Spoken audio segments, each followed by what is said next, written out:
ഐശ്വര്യമുള്ള പുട്ടൂറ്റിയാ. ആ. എത്ര പെട്ടെന്നാണെന്നറിയോ ആവി വന്നത്. നീ അങ്ങോട്ട് ഇരുന്നേ. ഈ പുട്ടൂറ്റി കണ്ടപ്പോ എനിക്കൊരു ബുദ്ധി തോന്നുന്നു. 1 ഗ്രാം തങ്കത്തിന്റെ കുറച്ച് മുക്കുവണ്ണം കൂടെ നമുക്ക് വാങ്ങിച്ചാലോ? ആരെ പറ്റിക്കാനാ? ആ പാത്ര കച്ചവടക്കാരൻ 7 ജന്മം എടുത്താലും ഇനി ഈ വഴിക്ക് വരില്ല. ഒരു നിമിത്തമായിട്ട് അവനെ ദൈവം പറഞ്ഞേച്ചതാ. ഇനി നീ വിചാരിച്ചാൽ നമുക്ക് രക്ഷപ്പെടാൻ ഒരു മാർഗമുണ്ട്. മൂന്നിട്ട് എന്തായി പറയുന്നേ? എനിക്ക് ഒന്നും മനസ്സിലാവുന്നില്ല.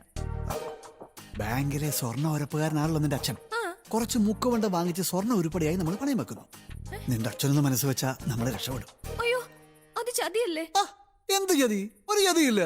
വേറെ 1 മാസത്തേക്ക് ഒരു അഡ്ജസ്റ്റ്മെന്റ്. ആ പണം മൾട്ടി ലെവൽ മാർക്കറ്റിംഗിൽ ഇട്ടാൽ 1 മാസം കൊണ്ട് നമുക്ക് മുക്കുവണ്ണം തിരിച്ചെടുക്കാം.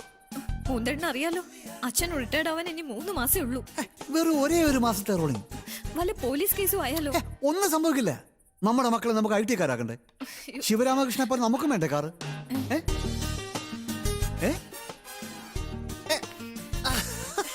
നീ വെറും തങ്കമല്ല, 1 ഗ്രാം മാറ്റുള്ള തനി തങ്കമാ. അയ്യോ, എനിക്ക് വയ്യ.